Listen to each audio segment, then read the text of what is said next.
Bismillahirrahmanirrahim. Assalamualaikum warahmatullahi wabarakatuh. Baik, kembali lagi di channel Sains Biologi. Oke, pada video kali ini saya akan membahas seputar tugas operator madrasah di EMIS 40 ya. Untuk semester genap tahun pelajaran 2021-2022 ya. Oke, sebelum kita lanjut ke pembahasan, bagi teman-teman yang belum subscribe channel ini ya, silahkan di subscribe terlebih dahulu. Dan juga jangan lupa untuk nyalakan lonceng notifikasi ya, agar nanti teman-teman tidak ketinggalan update-update terbaru dari channel ini ya. Yang telah subscribe, terima kasih ya. Mudah-mudahan channel ini bisa terus memberikan manfaat ya. Oke, langsung saja ya kita ke pembahasan, yaitu seputar tugas operator di EMIS untuk semester genap tahun pelajaran 2021-2022 ya, atau hal-hal yang harus dikerjakan operator EMIS untuk pendataan EMIS semester genap ya. Oke, langsung saja kita login. Login itu menggunakan akun staff ya. Silahkan login. Nah, di sini ya, untuk pendataan EMIS semester genap itu sudah dibuka ya. Hal-hal yang perlu teman-teman perhatikan, yang pertama yaitu di kelembagaan ya. Di kelembagaan yang bisa diedit yaitu di bantuan ya. Untuk kurikulum yang bisa diedit itu hanya nilai ujian ya, karena kalau kurikulum ini belum muncul untuk tahun mapelnya ya. Di kurikulum itu belum bisa ya diedit, karena misalnya di sini ya tingkat kelasnya menggunakan kurikulum apa, soal revisi ini jamnya ya ini, namun di untuk mapelnya mata pelajarannya itu belum muncul ya misalnya ya. Ini saya kasih contoh aja ya, PM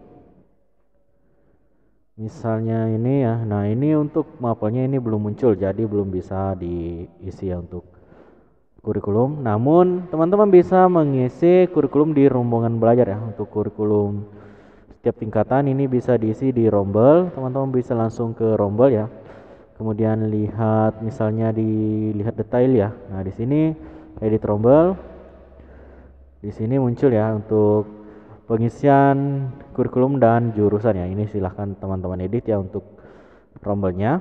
Kemudian di selanjutnya yaitu untuk nilai ya. Untuk nilai ini bisa diisi nilai AKM jika teman-teman sudah ada nilai AKM. Yang tahun kemarin kan ada ya, untuk kelas 11 itu mengikuti AKM berapa nilai tertinggi, nilai terendah, dan rata-rata ya. Kemudian nilai ujian madrasah ini juga bisa diisi ya. Nilai itu misal tahun belum bisa ya, ini tahun ajarannya tidak bisa dipilih ya, misalnya 90, misalnya nilai terendahnya 80 ya, nilai rata-ratanya 86. Ternyata ini bisa ya diisi, meskipun tidak bisa ini tapi bisa disimpan ya. Ini hanya sebagai contoh ya. Begitu juga dengan ekstra, ini bisa ya ditambahkan, akan ditambahkan aja ya. Kemudian selanjutnya di menu bantuan ya. Kalau di profil itu belum bisa, di bantuan. Di menu bantuan ini misalnya di keuangan. Nah, misalnya jika ada uang pangkal, SPP, silahkan diisi gaji guru berapa per bulan, gaji untuk ustaz, insentif guru, dan di sini apakah menerima insentif atau tidak ya, silahkan dipilih ya. Kemudian sumber bantuan ini juga bisa diisi. Misalnya hasil usaha berapa, orang tua siswa berapa ya, untuk dari pemerintah pusat, pemerintah daerah, atau sumbangan tetap, ini bisa di teman-teman isi ya. Kemudian bantuan lembaga ya, kalau misal menerima bantuan atau jenis bantuannya apa ya, ini bisa teman-teman isi. Kemudian selanjutnya di Sarpras ya. Kalau di Sarpras ini bisa semua diisi ya, mulai dari aset tetap, dari lahan ini bisa teman-teman edit lahan. Ini bisa ya diedit lahannya. Oh, ini lahannya, ini kayaknya belum bisa diedit ya. Lahan, kemudian gedung, kayaknya nih kalau gedung ini bisa ditambahkan ya, gedungnya apa bisa seperti semester lalu sebenarnya. Kemudian ruangan juga ya, sini bisa ditambahkan ruangannya jika ada tambahan. Kemudian selanjutnya itu juga mebel, sanitasi, dan yang paling penting ya teman-teman di sarana dan prasarana itu di kebutuhan tambahan ya. Ini silahkan teman-teman edit ya, atau tambahkan kebutuhan teman-teman ya, misal tahun ini ya, tahun ini silahkan pilih.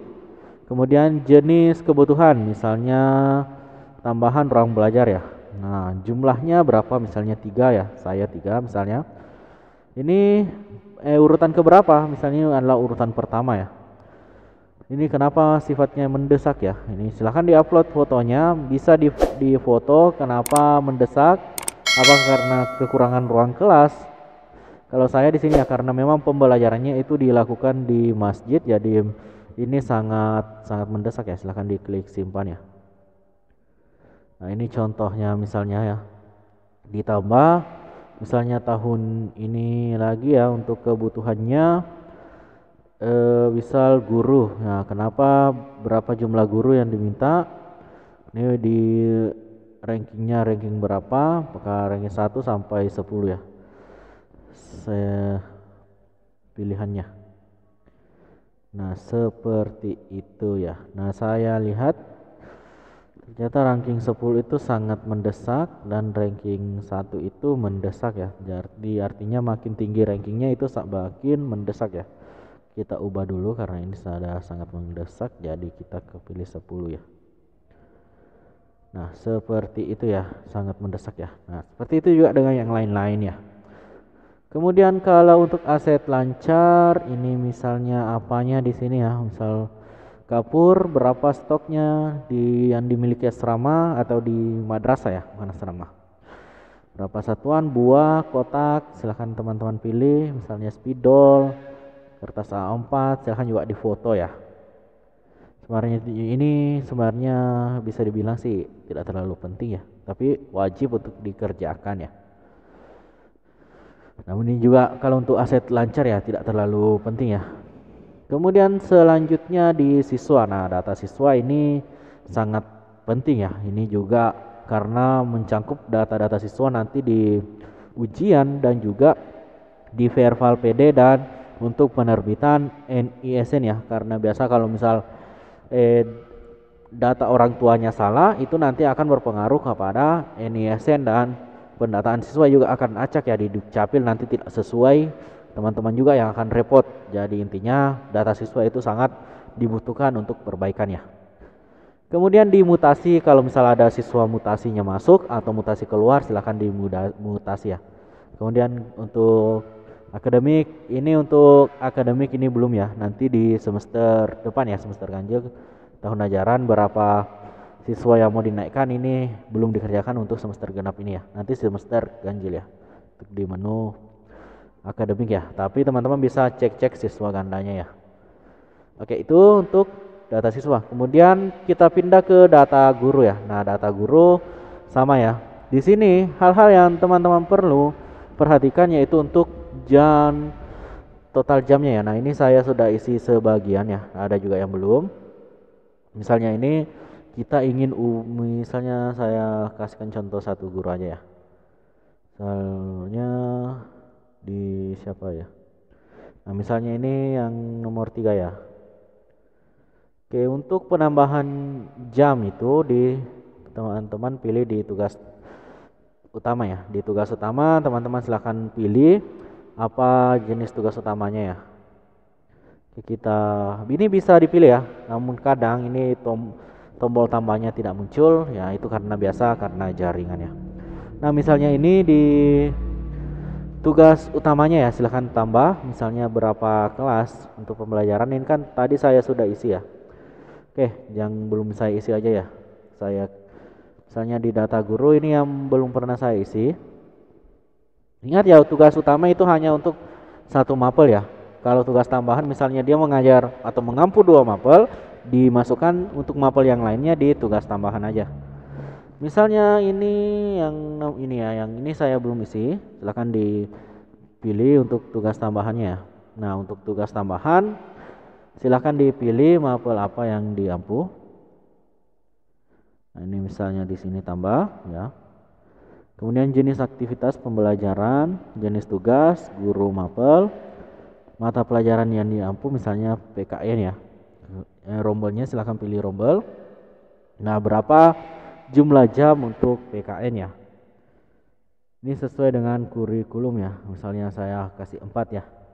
Ini sebagai contoh aja ya, nanti kalau misal salah ini disesuaikan dengan kurikulum yang berlaku di sekolahnya. Untuk jam PKN berapa, atau bisa juga dilihat ya untuk kurikulum nasional ya misalnya ya. Oke, kemudian selanjutnya misal masih ada mapel PKN yang lain, silahkan diisi aja ya. Misal rombel 11 dia juga mengajar PKN, dipilih. Oke, seperti itu ya. Kemudian juga kelas 12 ternyata dia juga yang mengampu PKN ya, dipilih aja 4 ya. Nah kalau misal ternyata ada tugas tambahannya ya, nah ini silahkan misalnya dia juga mengajar sejarah. Nah, silahkan dipilih di sini untuk jenis aktivitasnya pembelajaran. Soal tugasnya itu guru mapel pasti ya. Mapelnya misalnya pilih sejarah aja atau sosiologi lah. Nah, seperti itu pilih rombelnya, jumlah jamnya per minggu misalnya ya. Atau dia juga ditugaskan sebagai wali kelas, bisa juga. Silahkan pilih di kependidikan, kemudian pilih wali kelas ya. Nah, di sini berapa jam wali kelas? 6 jam misalnya. Nah, seperti itu. Nah, ternyata gurunya juga ada yang mengajar di non satmingkal. Ini juga bisa ditambahkan. Silahkan ke tugas tambahan non satmingkal. Ini bisa. Misalnya di jenisnya jenjang pendidikannya ya. Ini misalnya MA. Nah, silahkan masukkan atau MTS lah.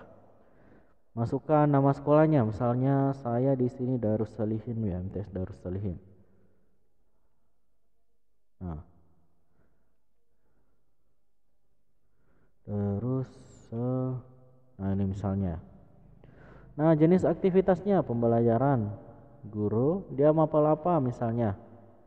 Dia mapel PKN. Jumlah siswa berapa jumlah siswanya di apa namanya ini ya, di sekolah ini, dan berapa jam per minggu ya.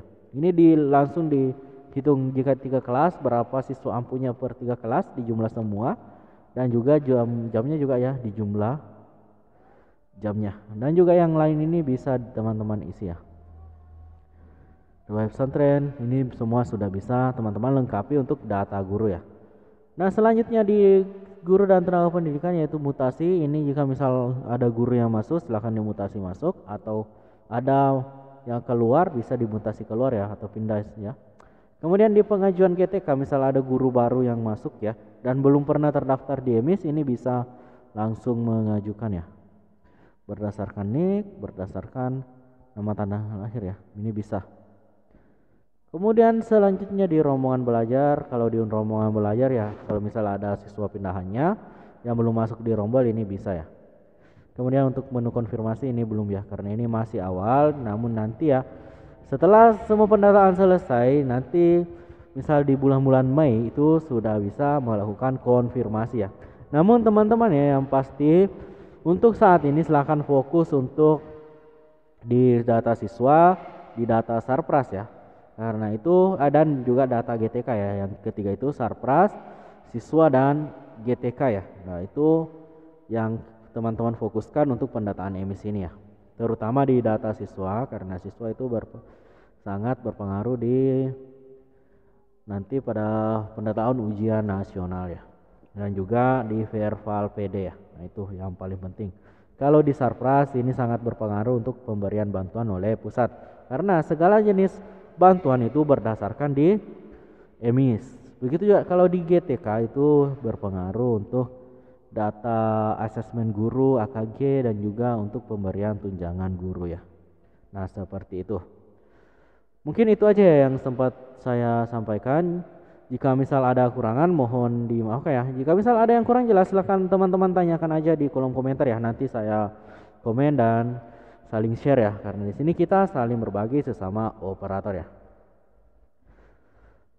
Oke, jika ada kekurangan mohon dimaafkan ya. Jika misalnya ada yang kurang jelas silahkan teman-teman tanyakan aja ya di kolom komentar. Dan juga teman-teman ingat jangan lupa untuk subscribe ya, karena subscribe itu gratis. Dan juga jangan lupa untuk di share juga ya. Oke, mungkin cukup ya, lebih dan kurangnya mohon dimaafkan. Sekian untuk informasi kali ini. Wabillahi taufiq wal hidayah. Wassalamualaikum warahmatullahi wabarakatuh.